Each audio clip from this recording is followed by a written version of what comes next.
The broadcast is now starting. All attendees are in listen-only mode. Hey everyone, this is Matt from Island Press, and welcome to our latest NACTO webinar. Today we're highlighting the Urban Street Stormwater Guide. In just a couple minutes we'll get an overview of the guide from NACTO's Corinne Kisner, and we'll also learn about a couple of case studies from the guide. We'll hear from Shanti Colwell, who's joining us from Seattle Public Utilities, and we'll also hear from Lacy Shelby from New York City DOT. We're thrilled that they could all join us today.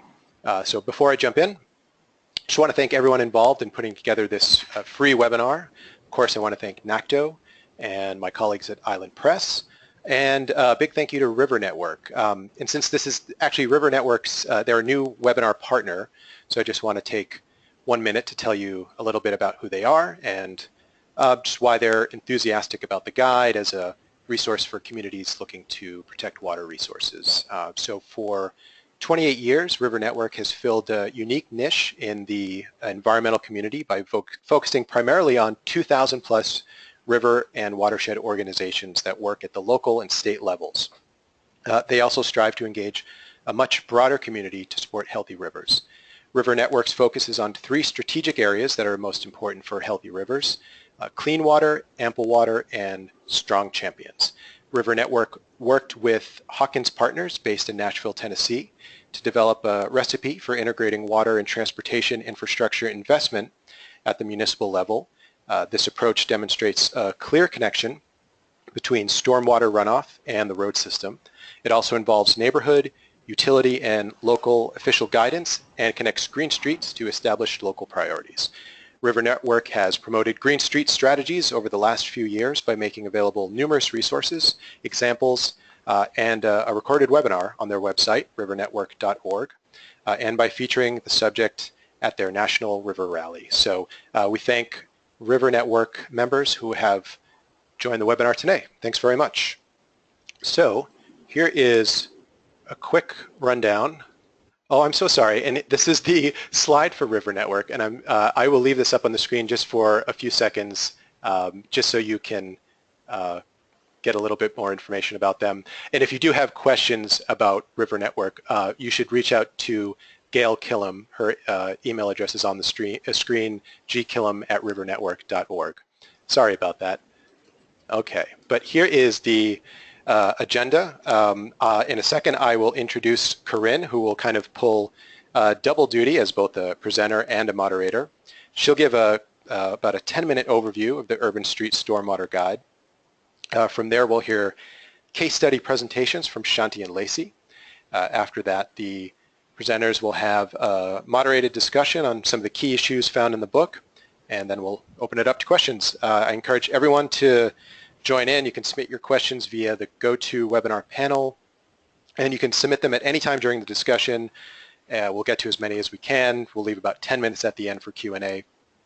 Also, we're recording the webinar, so I'll send an email with a link to the recording probably later today or tomorrow.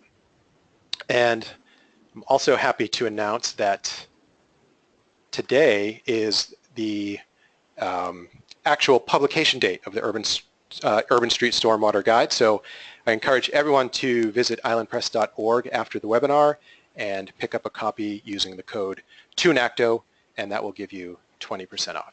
So, okay, without further ado, I'd like to introduce our first presenter and our moderator, Corinne Kisner. Corinne is the Director of Policy and Special Projects at NACTO. In this role, she facilitates networks of peer cities working to build safe, sustainable transportation systems and equitable, active cities through better street design and transportation policy. Corinne directs the annual Designing Cities Conference and facilitates city policy initiatives on issues such as Vision Zero, planning for automated vehicles, and integrating stormwater infrastructure into multimodal street design. Corinne also oversees NACTO's communications, external partnerships, and leadership development program for city transportation officials. Thanks very much for being here, and over to you, Corinne. Great, thanks so much, Matt. Huge thank you to Island Press for hosting. We're really thrilled that we could hold this webinar on today, the official publication date of the Urban Street Stormwater Guide. So really looking forward to sharing some more information about that with you all. Thank you also to the River Network for co-hosting with us. Really appreciate that and glad to have the partnership. So as Matt said, I'm Corinne Kisner. I'm the Director of Policy and Special Projects for NACTO. Oversaw the development of NACTO's newest resource, the Urban Street Stormwater Guide. For those of you who are familiar with NACTO, you know that we're a membership association of city transportation officials and departments across the country. About 50 different cities are members of NACTO, and we really focus on making streets more livable places for people and improving conditions for walking and biking and transit. So you may be asking yourselves, why is NACTO thinking about stormwater? Well, I will tell you. Matt, if you could go to the next slide, that would be great. So we know that when it rains, people biking and walking are the first to lose access to the street, and they're often the last to regain access. So this street in the picture here is really not doing its job. It's not doing its job for mobility, and it's not doing its job for stormwater management. So the street is really where this issue comes to bear. Next slide. And when you extrapolate that out, when you think about that impervious surface that leads to localized flooding and problems for both mobility and stormwater management, that overabundance of impervious surface is really a citywide problem for both mobility and for stormwater. In many cities, upwards of 60% of the land area is covered by impervious surface, meaning that the water is unable to recharge into the ground, and instead it flows off city streets into storm drains and often directly into rivers without any water quality treatment. That runoff collects oil and sediment and debris from the city streets and brings that all into the rivers, creating both a public health risk and environmental degradation. But we also know that that excess impervious surface area is an issue for mobility. It's an issue for walking and biking and transit when streets are over-designed for vehicles, and that is a citywide problem as well. Next slide. So what to do about it, and why is NACTO tackling this problem? Ultimately, we need to expand our definition of complete streets. Next slide. We need to expand that definition of complete streets to include sustainable stormwater management and environmental sustainability. Next slide. So at NACTO, we've been working for years now to fight the default assumption that the way a street looks right now is the way that it always has been and the way that it always will be. We know that streets are changeable, and city transportation departments can and should act quickly to redesign streets so that they serve people of all ages and abilities traveling by all modes. So we know that the street pictured here doesn't work very well for most people. There are large expanses of asphalt that are unsafe for walking and biking, that are pretty unfriendly as public spaces, and that encourage predominantly motor vehicle traffic. So you can see here in this picture that lane markings are faded, pedestrians have a pretty wide distance to cross, leaving them exposed for a decent amount of time. Bicyclists have very little protection other than paint from moving traffic, and the median in this instance is fairly unusable space. But we also know that these autocentric street designs are bad for the environment too. The same large impervious surface area that's problematic for people walking also restricts the natural hydrological systems. The stormwater can't infiltrate back into the ground. Instead, it runs over the asphalt, collects that oil and debris that I mentioned earlier, and eventually finds its way into storm drains and rivers untreated, causing environmental problems. Next slide. So cities like New York, which is pictured here, but cities across the whole country have made a lot of progress in recent years towards street designs that work much better for people. So you can see here, compared to the previous photo, that a motor vehicle lane has been repurposed as a protected bicycle lane, shortening the crossing distances for pedestrians and creating a more vibrant public space in the median. The city was able to make these changes relatively quickly, using low-cost and temporary materials to test the new configurations and see the benefits in real time. So in 2013, NACTO released the Urban Street Design Guide, which really changed the paradigm about who and what streets are for. Since then, and even before, cities across the country have been implementing these people-oriented street designs inspired by this national guidance. But you can see in this photo that overall, not very much has really changed for stormwater. The street still consists of nearly all impermeable space. Next slide. So the question that we've been asking ourselves at NACTO is, what does it take to take the next step? And how are cities redesigning streets as vibrant, livable public spaces that serve mobility needs safely and equitably, while also sustainably managing stormwater runoff? So you can see in this photo, in the Capitol reconstruction of this street in New York, trees and vegetation are now part of the picture, and they capture the stormwater, reducing runoff and pollution, helping with the urban heat island effect, and really making this a more enjoyable street for everyone using the street. So we're asking, how are cities retrofitting their streets to address this decades-long focus on cars at the expense of people and the environment? And that's why we're thrilled to put out our newest resource, the Urban Streets Stormwater Guide, which addresses these questions about how you reallocate space from traffic to people, how you convert underutilized asphalt to pervious surfaces, and what the strategies are to really align those transportation mobility goals with the stormwater management goals, all within one physical place, the street. Next slide. So we know that streets are both a problem point in terms of the impervious surface that they cover, but also a real opportunity for change. Publicly controlled streets comprise about 40% of the impervious surface in most cities, and because they're publicly controlled, it's an opportunity to change. Next slide. So if we know that streets are part of the solution, why has that been a slow process for cities to act on? Well, historically, there's been a divide between transportation departments who manage the infrastructure above the street level and the water agencies. If you click next slide, water agencies who manage the subsurface infrastructure. So despite these two departments or different divisions having a shared role in the physical world of the street, they're often siloed in either different agencies or different under different leadership and are working towards different goals.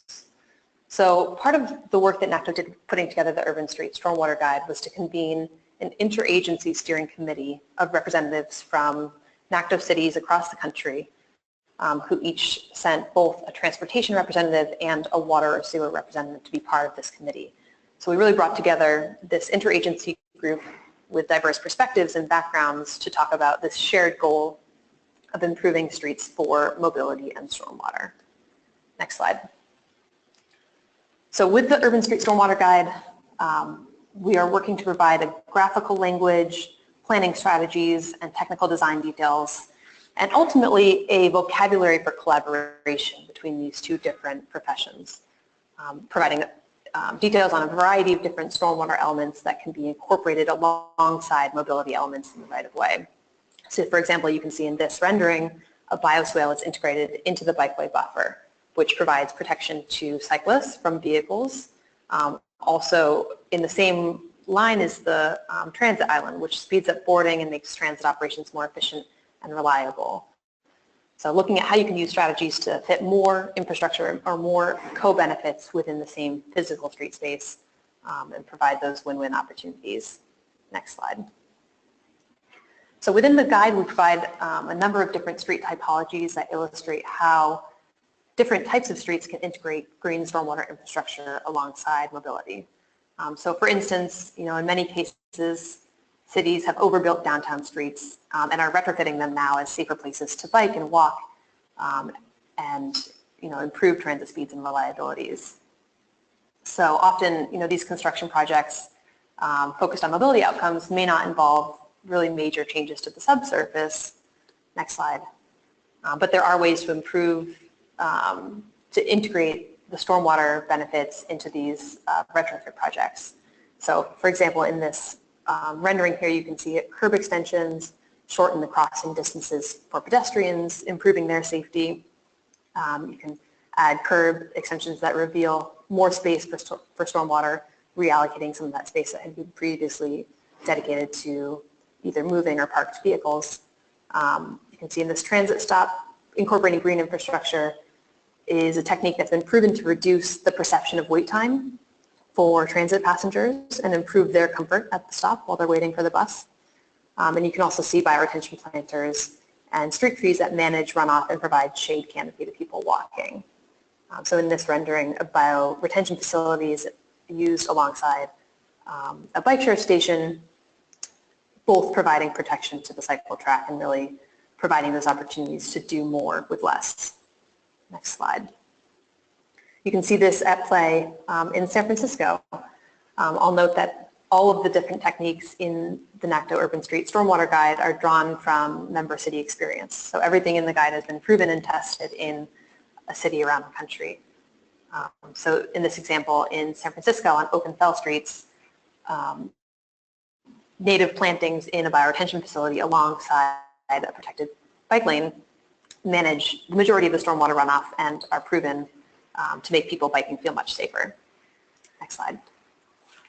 So that's thinking about retrofits or sort of medium-sized projects, but the guide also prevents some opportunities on really major capital projects when you can seek these big opportunities to leverage different sources of funding and do much more with the opportunity. So in this example, if you have a project that really completely reconstructs the corridors above and below the surface, such as a project with a new high-capacity transit line, next slide, you can seek these opportunities to do much more and incorporate the stormwater infrastructure in many configurations throughout the right-of-way. So in this instance, transitways, bikeways, sidewalks, all of them can integrate these linear stormwater infiltration facilities with pretty major runoff capacity. Not to mention they can get a much more vibrant and enjoyable place for people walking and biking and using that transit. Next slide. You can see this example is drawn from a fabulous project in St. Paul and Minneapolis, the Green Line, which put in new high-capacity transit, moving 1 million riders every month, and really leveraging that opportunity and those transit funding sources to do more for stormwater as well. So the infrastructure, the stormwater infrastructure that went in as part of this project is managing half of the runoff from the entire project area. There are 1,000 trees planted, which helps with the city's climate goals. And it also was a huge real estate development generator as well, generating over $3 billion along the corridor. Next slide. And then the last typology that I'll touch on in this brief overview of the guide is opportunities to really recapture parts of the public realm. So in this rendering here, you can see there's fairly poorly utilized street space at this sort of complex and skewed intersection where excess asphalt is really just dedicated to parking cars and not doing much for the vibrancy of the street. Next slide. So you can see there are opportunities to make that just much more of a public space, integrating bike lanes and more street trees and making the right-of-way a true community asset and not just the place where all these different streets come together. So in this rendering, the crosswalks are normalized, which improves pedestrian circulation and sort of unlocks this large footprint of area for bioretention and infiltration of stormwater. This is especially helpful in areas with poor access to green space or parks, where you can really recapture parts of the street and make these plazas and put in a bike share station and make these provide benefit to the neighborhood as well and manage the vehicle access while also providing a more human scale environment. Next slide. So you can see that case study was drawn from a really fabulous project in Philadelphia at Denton and Washington, where the city removed a slip lane, which had the effect, previously had the effect of encouraging very fast-moving vehicle traffic around the corner and made it very unsafe for pedestrians crossing the street. So the city repurposed that lane and used that space, recaptured that space as a bioretention facility and creating this more livable, enjoyable public realm for people walking and biking. Next slide. So that was sort of a whirlwind overview of the guide and what it sets out to do. What we're seeing and what we saw through the development process of this guide is that this type of work is really starting to happen across the entire country. This photograph is from Nashville, a great example of another project. And cities are really taking the opportunity to retrofit streets in a win-win proposition and finding ways to leverage different funding sources and get more out of this very valuable public asset. So asking a lot of questions through the development of the guide about how these projects can scale up, how we integrate these features into more projects citywide, and the sorts of partnerships and policy changes and interagency collaboration that's necessary to do these types of projects. So I'll pause there and pass it off to Shanti and Lacey for case studies in 2 different projects. Both Shanti and Lacey were on the project steering committee for the Stormwater Guide and played a really incredibly valuable role in contributing their expertise. So we're thrilled to have them. Thank you. Hi, this is Shanti. So do I have control? Sorry.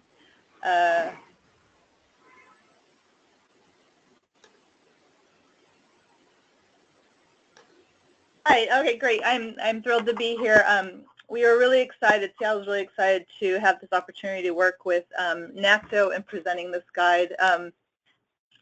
One of the, we like everyone, we do a lot of projects in the right-of-way. 20% in Seattle, 20% of our land area, and it's public area, so it's where we have access. Of course, it has a lot of constraints like utilities and all those other things, but it's where we can work. We've worked at a lot of different scales. This is just kind of showing, different sizes of drainage areas that we've been able to manage using our GSI, Green Stormwater Infrastructure projects in the right-of-way. And we've been working in the right-of-way since about 1999, and we've worked very closely with our Department of Transportation to come up with guidance on, what are the right elements that provide a safe experience for the pedestrians, for the vehicles, for the bikers. But as we were working on one of our projects, we realized that our design guidance that we've developed so closely with them was really just based on our best professional judgment, or the best professional judgment of our transportation officials. And we actually got challenged on one of our projects. How did we determine side slopes? How did we determine the depth of the cell, the depth of the ponding? And that's when we reached out to, I think, ASCE and NACTO about, hey, what do you think about developing a national guidance document so that we could really kind of pull together all of the shared experience of all these transportation officials and stormwater agencies in coming up with design guidance and figure out, are we all kind of in the same place? Can we come up with sort of guidance that helps our transportation folks feel a little bit more comfortable about what they're setting forward in the streets, because it's not just Seattle coming up with the 2.5 to 1 side slopes, but that's kind of generally what other folks are doing, and we're really just kind of not out there on our own. So, this is just, what do we do for? Oops, sorry. Sorry, my computer's not working. All right, sorry. So just as we move into, other things, we've done a lot with side slopes. So we worked into walled bioretention. What are those? What is that depth that feels safe? And looking to Portland and other cities, all the member cities, what are the design criteria that you're using? So that's where Seattle is really kind of focused and worked a lot with NACTO on kind of figuring out those guidance, which was great. I think the other thing that has been so great about this stormwater guide and working with all the member cities is really to bring together all those co-benefits and document them in case studies and kind of recommendations, because I think it's really important, and sometimes we get stuck on the engineering aspects of these stormwater projects, trying to fit them into a constrained transportation feature, and I think it's really important to remember all the other benefits that come along with these projects. So I wanted to just share a little bit. Seattle has been working for a long time and more recently getting into more constrained spaces, and so I just want to talk a little bit about some design criteria for people to think about, and some of these are kind of called out in the stormwater guide. Some of these I'm getting a little bit more specific, but as agencies are looking at how best to fit stormwater projects into these constrained right-of-ways, just considerations to kind of help make the mobility experience feel more comfortable, more safe to the pedestrians and the bikers. So this is just kind of showing the difference in using kind of more of a vertical walled, constrained feature in sort of a downtown neighborhood with something that's more in a residential area where you have people pushing strollers. In the residential area, we had more of the soft side slopes. The downtown neighborhood, we really wanted to maximize what we could get in there, and we had more of a vertical wall, but it fits in better with sort of that urban context.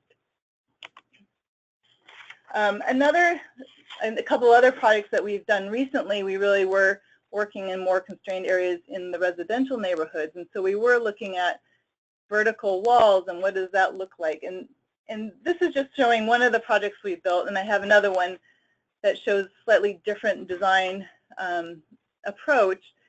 And I think what I just wanted to call out on this one, again, the plants will grow up and kind of fill in and make, everything will look a little softer, but the initial look and what we've heard from the residents is, gosh, that's a lot of concrete.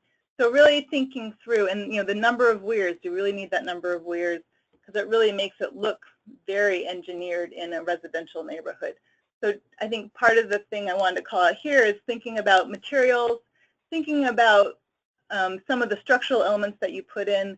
Can you back off a little bit on some of the performance requirements so that you can kind of make it a softer experience for the pedestrian? On this project, we used metal. So it seems like the darker color blends in better.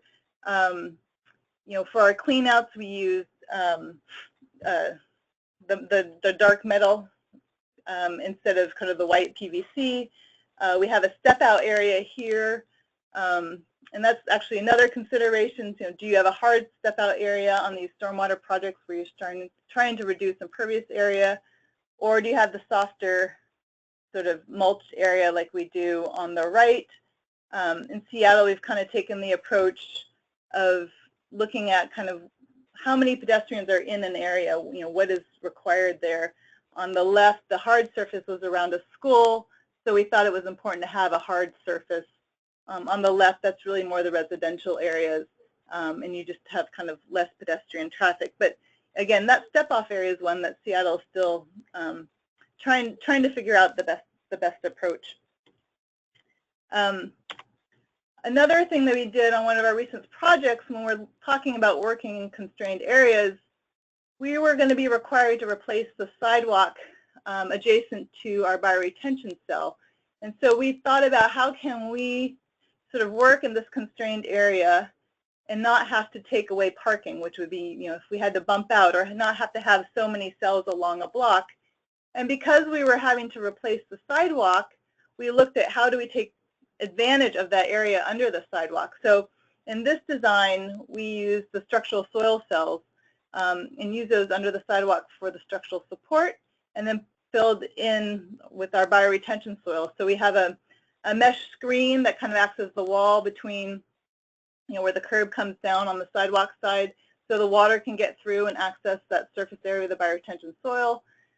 It can be removed if we need to get in there to do maintenance, but it really allows us to have, it's almost, I think, almost twice as big as the bottom area of our cell, and not have to, bump out into the road and take away parking, or kind of have so many cells along that block. So this is kind of a pilot project for Seattle, but looking at how do we work within neighborhoods and make it sort of a softer experience. So those are just a few things that I wanted to share, which again, it's sort of how do these projects interact with how people are moving around in the transportation realm. We are now, the program that Seattle is focusing on right now is called, we're calling the NDS Partnering Program, and it's a new approach to how we want to do our capital projects. So we're looking at how do we do projects without having to do them on our own. How do we partner with other departments? How do we partner with developers so that we can leverage our resources and be most cost effective? So under our long-term control plan, we negotiated to focus on doing stormwater projects instead of some of the lower out of compliance CSOs. And so we're focusing up in our creek watershed. So we have 3 large watersheds in Seattle that actually have salmon in them. So really putting our focus back on the water quality benefits that green infrastructure can provide. And then looking at where can we partner? Who can we talk to? How can we get the most benefit out of these projects? So we've been working a lot with our Department of Transportation on all their neighborhood planning, all their multimodal planning. We've been looking at our internal localized flooding program, which is totally underfunded right now, and how can we work on solving some of those localized flooding problems with, building fire retention in the right-of-way. We've looked at how do we partner with community groups that want to do fire retention. We often get requests, can we build this kind of facility in front of our house? So looking at all those opportunities. We've sort of in each of those watersheds, we've kind of overlaid all those layers that we have to try to find those intersections. And what we found is that primarily we're going to be focusing on working with our Department of Transportation. So they have a sidewalk program. We have large areas of the city that have unimproved right-of-way. So they have no sidewalk and no drainage infrastructure. So working with them to build sidewalks, and the Safe Routes to School program also building sidewalks and curb ramps to help kind of provide safe access for kids to get to school. We're also looking, again, we found that several opportunities in these creek watersheds to partner with our localized flooding program. We have several areas that look kind of like this. So again, no drainage infrastructure in large areas of ponded water. So not pleasant for community members living there, not safe for kids trying to walk around that area or anyone trying to walk around that area and try to avoid the puddles. So how can we all work together to create a good project for these streets? Other opportunities are, maybe it's not a full capital project, but can we help, where SDOT is looking to do improve safety around schools and they want to do shortened crossings, can we help make those curb bulbs into fire retention? And the same with our neighborhood greenways program, how do we help sort of improve the aesthetics of that sort of biking experience? How do we help to reduce the crossings for cyclists? So right now, a large focus on how do we work really closely with our Department of Transportation to create great projects for the city. This is just an example. This is our first project that we're partnering with the Department of Transportation, and I guess very actively partnering. We have one project team, and we're really co-locating this project. Again, this is the picture I showed earlier of an unimproved right-of-way, and the idea is that we want to turn it into the picture on the right. Kind of back to some of the things I was talking about in the design kind of guidance, is we originally were trying to, our kind of initial calculations were showing we needed so much fire retention area and the way that we needed to fit it in required us to use vertical walls. Again, this is a residential area, and we really wanted to avoid having to do that. And so we kind of took a harder look at our engineering calculations and what would it look like if we got rid of the walls and just had side slopes, because we felt like that was a better fit for this neighborhood. And we were able to kind of make adjustments to design to do that. So we're not doing the picture on the top, but doing the one on the bottom. And I think we all feel better about this experience, or the outcome of this project. We should start construction in 2018, so we haven't quite built this one. The other thing that, our Department of Transportation is really excited to work with us, because if they were doing this project alone, they would have to build in the conveyance system. And by putting in bioretention, it really creates a nice buffer, a nice barrier for the pedestrians walking along that sidewalk. So this is kind of, what we're hoping to do more of moving forward, really align with our transportation department. To do that, though, we had to spend a lot of time figuring out, well, how do we share costs if we actually have joint projects? Because this is where we want to go, but how do we do it so that we don't feel like one agency is carrying the bulk of the cost?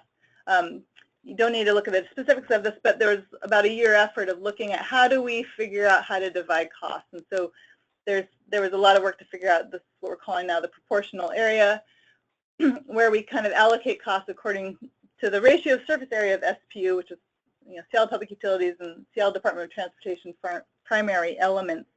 And then we So the S-stop proportional length is the length of the sidewalk in the block, and the width is, we're assuming 12 feet for all projects, and that's just based on general project experience.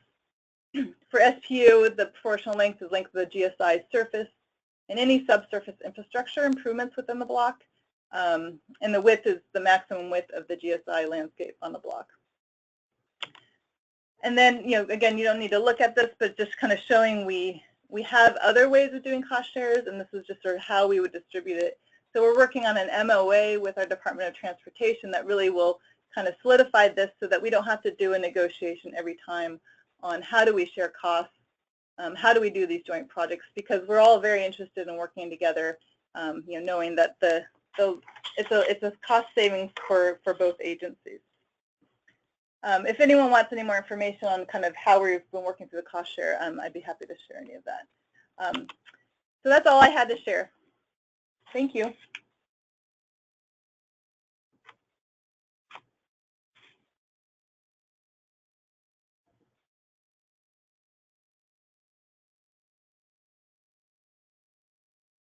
Are we all set?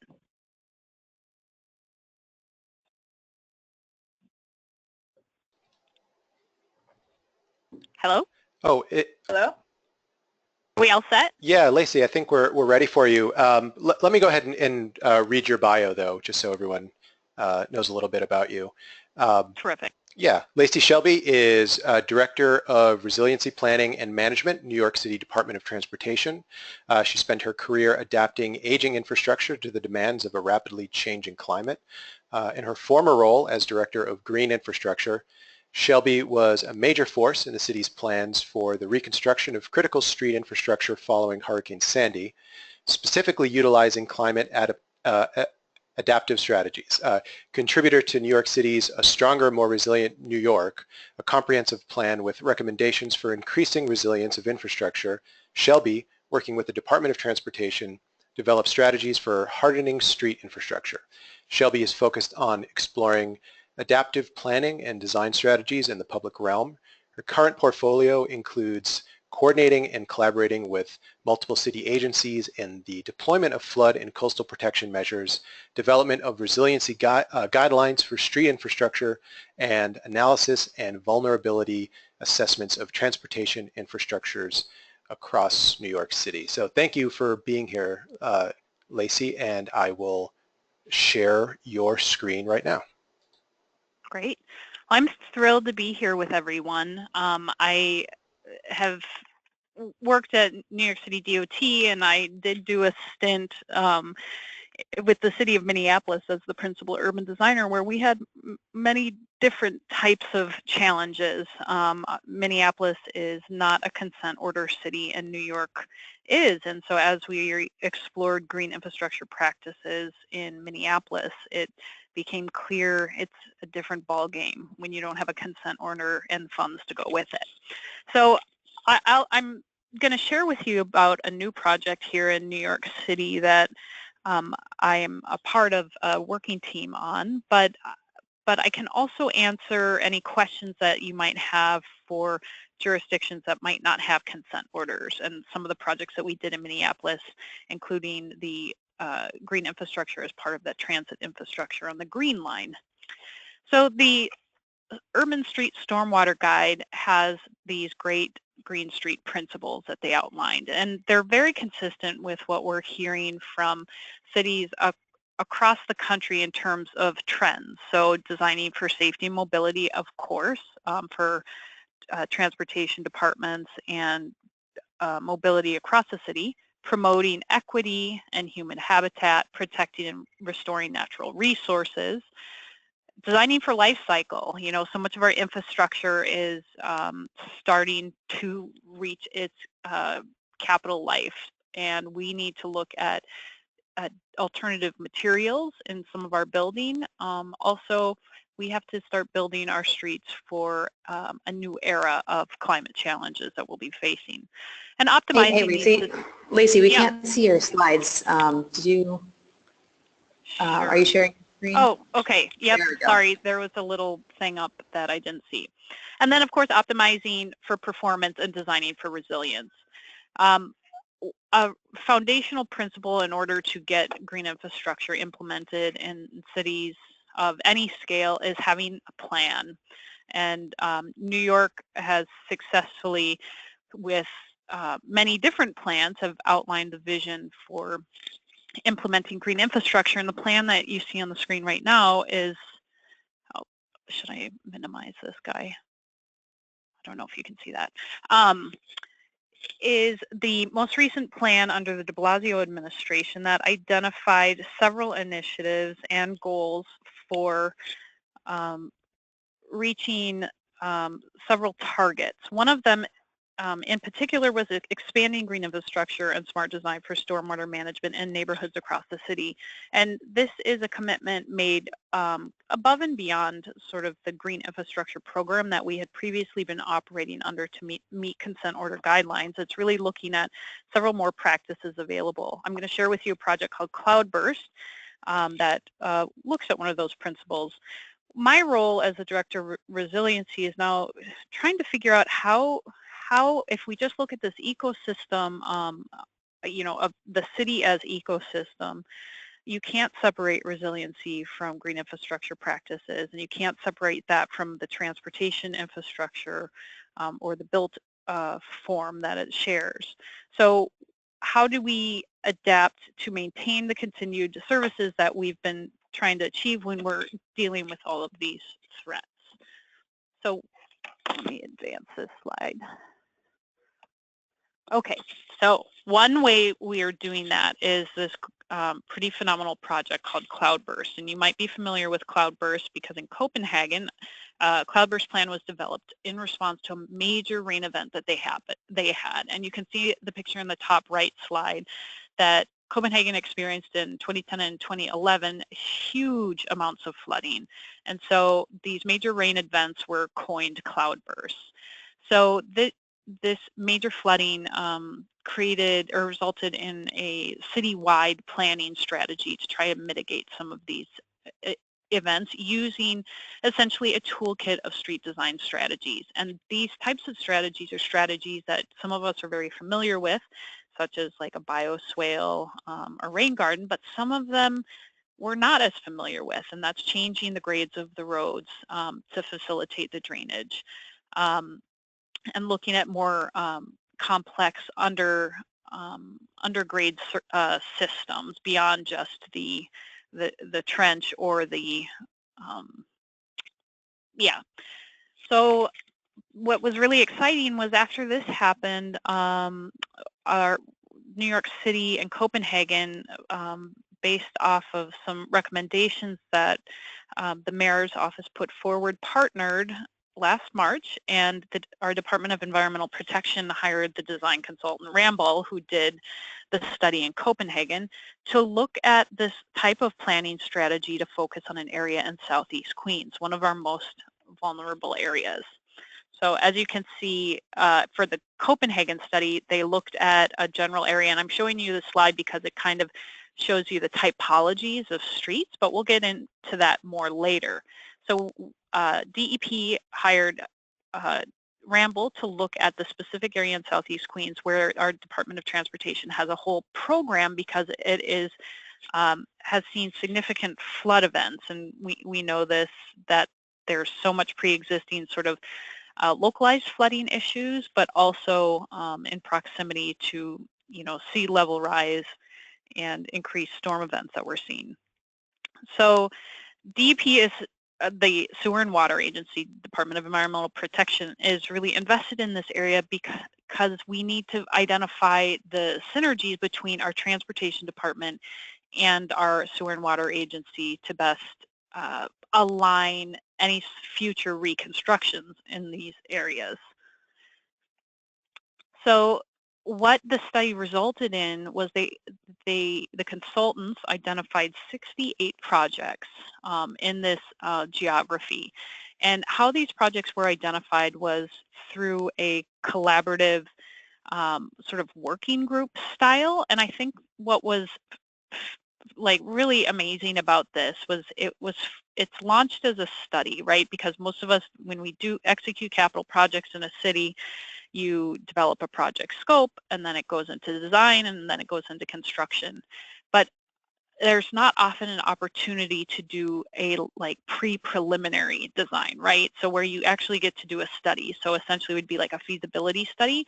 But the way that this was organized was that they set up several working group meetings where they aggregated resources from multiple agencies, including the Parks Department, DOT, and our Sewer and Water DEP department, to discuss a whole geography together to see how we could solve these problems together. And I think that is so unique, and I think, you know, of course, having sort of the mayor's office behind this type of collaboration makes that a higher priority, of course, on everyone's list. But it resulted in several recommendations that I don't think we would have seen if just one agency had taken a look at it.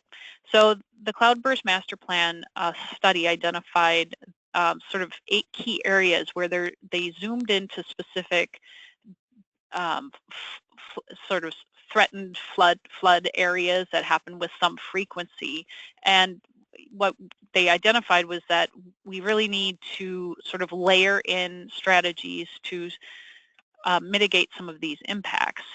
And I'm just going to go back to this map. So you can see these 8 sort of study areas, but what we're really excited about is that one of them, the St. Albans pilot project, is moving ahead. So we've now we're in the process of moving out of this feasibility study area of Cloudburst into starting to explore what a capital street reconstruction could look like in deploying some of these strategies.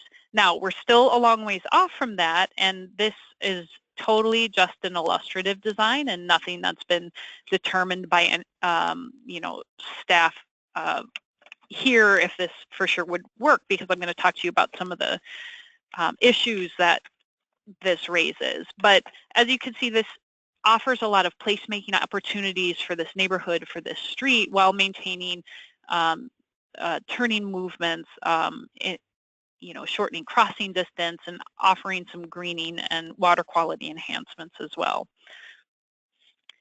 So I think I'm going to show you a couple slides of the typologies that are being proposed as part of the larger Cloudburst study that I think, you know, will create us to, or cause us to do quite a bit of thinking, you know, with each of our agencies. So the Department of Environmental Protection is responsible for, you know, sewer and water, but we are responsible for maintaining the grades that allow the water to flow off the streets and into those drainage structures. So when you're starting to change the road profile or the grade itself, when we're typical profile is a crown down the center and the water falls off to either side, to either curb, and propose a different type of profile where you're directing the water in a different manner. We're not just looking at the, you know, design, like sure we could put this type of road in, but the difference is, well, how do we resurface it in 15 years?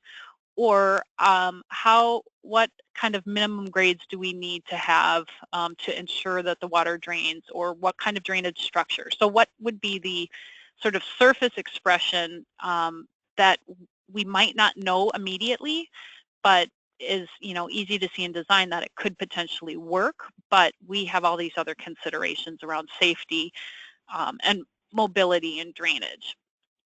Other options that some of your cities have already started executing are the open trench sort of systems, or the bioswales. So that's fairly standard, and then we're familiar with, and then you can see a rain garden / bioswale, or a sort of a bump out or a curb extension that's turned into bioswale. So those types of approaches are easier for a Department of Transportation agency to imagine and sort of work with, but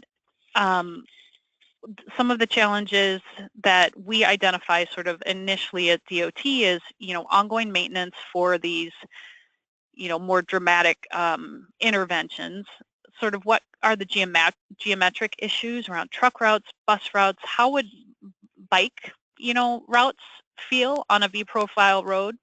any sort of legal issues that could potentially be raised if the water isn't behaving as designed, essentially, and how does some of these surface metals or contamination, how are they dispersed in these different type of conditions?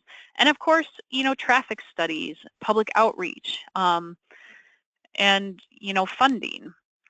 So one thing, and the St. Albans project is actually funded in our capital plan because this is such an important investment for us to be making. But in terms of what the final design will look like, I think that we're all approaching this with our eyes open, and we're taking into account what we can do jurisdictionally, what we can do based on maintenance, based on our operational sort of considerations. But what has been helpful is that the Urban Street Stormwater Guide has already, I would say, identified what some of these challenges are, and that we could, really relate to them and express them to our partners about, what considerations we need to have from a transportation, mobility, and placemaking standpoint. So that's all I've got.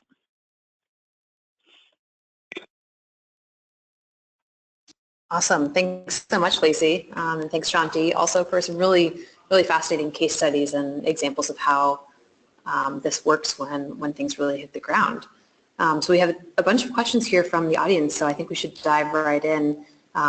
But first, one of the questions was for that discount code for the guide. If you go to Island Press's website and enter the code 2NACTO, the number 2NACTO, you'll get 20% off the guide. So why don't we dive right in with a question here, Lacey and Shanti. I think this comes up in a lot of different cities, and it's no surprise that it came up in a lot of different questions that people have been submitting. But I think operations and maintenance is really a major challenge for a lot of places, and I know you both have some great experience with that. So any advice that you can give to other cities thinking about implementing this type of infrastructure in the street? How do you maintain it, and especially in cold climates? Lacey, I think you can give us some great examples from Minneapolis with the snow. Any considerations there? I'll just jump right in since you mentioned cold climates. I think what green infrastructure offers when it's just adjacent to the curb, just off the curb and in the sort of area of the sidewalk that's not the clear path of the pedestrian, is that, interestingly enough, it's a great place to store snow. So when the plows go down the streets in Minneapolis, it dumps the snow essentially on the sidewalk in a lot of cases. And some sidewalks, as you can imagine, are pretty narrow, but some are wide enough where it kind of gets shoveled off into like this little strip, and it just piles up over the season. But having sort of the green infrastructure buffer there allows a place for the snow to go, and then it slowly starts to melt as the spring spring sort of comes upon us. So there's that benefit. But of course there are trade-offs for green infrastructure in cold climates, is that being mindful of freeze-thaw cycles. So the creation of sort of ice or any sort of damming that might happen on inlet structures is something to be mindful of. Also, if you have other sort of, supportive infrastructure, I guess. So if there's, any light poles or those types of features that might inhibit sort of movement around for any sort of plows or shoveling or that sort of thing.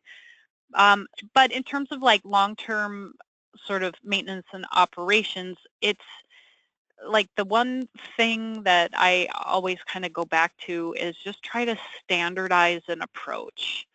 So once you've piloted something, then try and, stick to as much standard materials as you can, so the maintenance doesn't change by each site. So you're dealing with the same types of materials, the same types of concrete or inlet or outlet structure, or the same type of permeable pavement. I guess that's one thing that has worked with our broad application of green infrastructure here in New York City, where we have thousands and thousands of infrastructure or green infrastructure systems, is that we have adopted standard designs. Yeah, this is Shanti in Seattle, and I think Lacey hit on great points about standardizing. That's really important. And kind of along those lines, I think one of the key things that we've been trying to do is make sure you account for the costs in your sort of long-term planning when you're doing your full life cycle costs. Don't forget O&M because it's not cheap. And then also to really integrate when you're working on the design, make sure that your operations folks have an opportunity to look at the design, especially when you start doing something that's a little bit non-standard. Because if you build something that really isn't, it's not easily able to be maintained, then you're going to create basically headaches down the line for your operation maintenance folks, and it'll be more expensive. Looking at, and again, this is where working with them can help, looking at, how much sediment's coming into a cell, do you have an area where they can capture and clean it, kind of thinking about those design considerations. So Seattle, we cover the cost of maintenance of all of our facilities in the right-of-way. We consider them part of our drainage system. I know some places don't do that. We initially tried to ask our adjacent homeowners to do the maintenance of our facilities, and that was not successful for us. Maintenance is very expensive, and we're looking at ways to reduce costs. We just haven't kind of figured that one out yet. I think there's opportunity for green job development, and this is where Seattle's trying to figure out how do we work more closely with our Office of Economic Development to figure out how to build those job skills and come up with those programs so we can be a little bit more cost effective in our maintenance. Great. I think we have time for just one more question, unfortunately. We have a lot of questions here, but a lot of them touch on questions of multi-jurisdictional planning and coordination, and I think that was one of the major themes of this guide, is bringing together 2 or 3 or many different departments within a city, as well as different community groups and downtown bids and other stakeholders to plan, implement, and maintain these streets. So are there any lessons that you can share from your different experiences with working with different agencies? It's not a cakewalk. It is hard work, and just being prepared for that hard work and being willing to dive in, and always reminding yourself you're all looking to do good for the city.